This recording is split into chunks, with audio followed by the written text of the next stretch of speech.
ఓవైపు వేదంలా ఘోషించే గోదావరి, మరోవైపు అమరధామంలా బాసిల్లే రాజమహేంద్రి, ఇంకొక వైపు ఆ మహాకాళేశ్వరుడి దర్శన భాగ్యం వెరసి భక్తులకు అనిర్వచనీయమైన అనుభూతిని పంచుతాయి.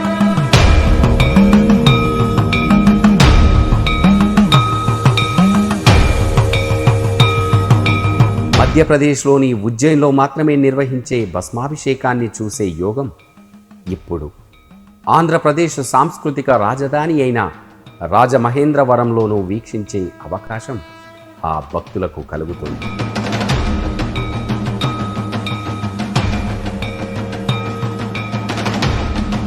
ఇక్కడ నిత్యం నాగేంద్రహారాయ త్రిలోచనాయ భస్మాంగరాయ మహేశ్వరాయ నిత్యాయ శుద్ధాయ దిగంబరాయ తస్మైతకారాయ నమశివాయ అంటూ వేద మంత్రాలు వినసొంపుగా వినిపిస్తూ ఉంటాయి.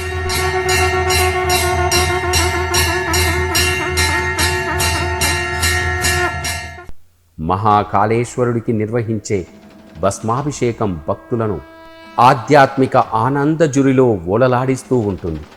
దక్షిణ భారతదేశంలోనే తొలి మహాకాళేశ్వరాలయం గోదావరి చెంత కొలువుదీరి ఉంది. ఈ ఆలయం దక్షిణాది రాష్ట్రాల నుంచి రాజమహేంద్రం వచ్చే భక్తులను భక్తి పారవశ్యంతో కట్టిపడేస్తోంది. రెండో ఉజ్జయినిగా ప్రసిద్ధికెక్కిన రాజమహేంద్రవరం మహాకాళేశ్వరుడి ఆలయంలో జరిగే పూజా విధానాలు ఇవి. ఆధునికత ఉట్టిపడేలా ఆధ్యాత్మికల మనసు దోచుకునేలా ఉంటుంది ఈ ఆలయం. 109 అడుగుల గర్భాలయ నిర్మాణం, 75 అడుగుల ఎత్తైన 4 గాలిగోపురాలు, 50 అడుగులతో అతి విశాలమైన 4 మండపాలు, 55 అడుగుల ఎత్తైన 4 ధ్వజస్తంభాలు, 4 బలిపీఠాలు, ఎటు చూసినా 32 ద్వైత 32 అద్వైత ఆలయాలతో కలిపి మొత్తంగా 64 ఉపాలయాలుగా ఆకట్టుకుంటుంది ఈ ఆలయం. మహాకాళేశ్వర గర్భాలయంలోకి వెళ్ళేలా ఆలయ నిర్మాణాన్ని ఎంతో ఆకృతితో తీర్చిదిద్దారు ఇక్కడి శిల్పులు.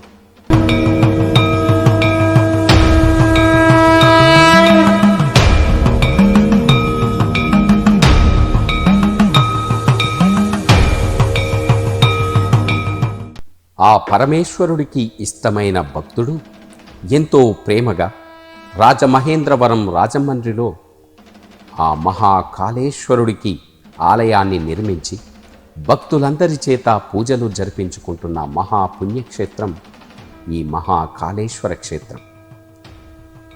రోటరీ క్లబ్ సేవా కార్యక్రమంలో చురుగ్గా పాల్గొనే మార్వాడీలతో పాటు ఉజ్జయిని వెళ్లిన rotary club charitable trust chairman పట్టపగలు వెంకట్రావు అక్కడ 12 జ్యోతిర్లింగ క్షేత్రమైన మహాకాళేశ్వర ఆలయాన్ని సందర్శించారు.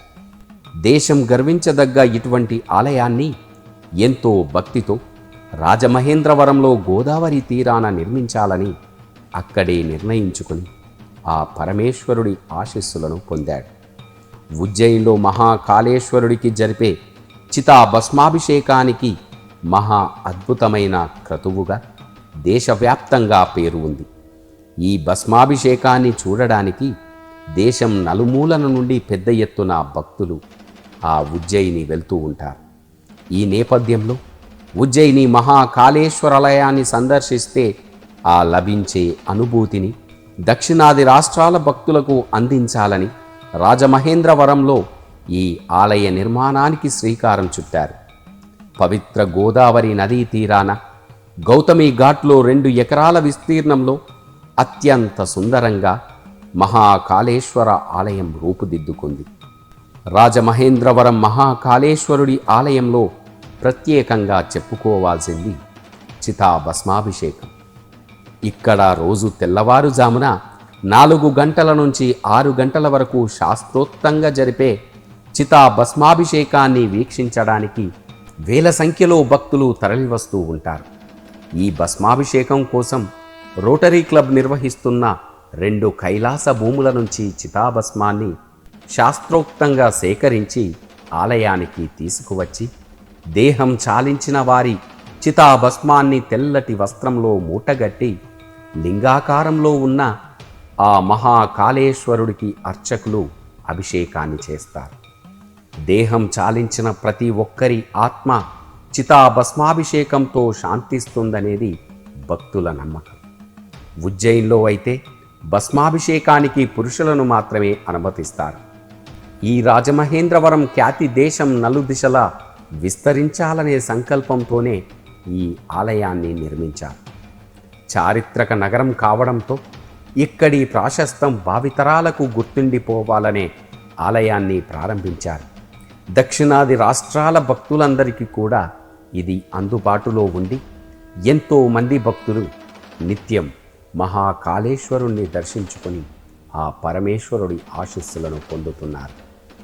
ప్రతి నిత్యం ఆ మహాకాళేశ్వరుడికి జరిగే చితాభస్మాభిషేకాన్ని, రుద్రాభిషేకాన్ని, ఫల పంచామృతాభిషేకాన్ని ఎంతో భక్తితో జరుపుకుంటారు భక్తులు.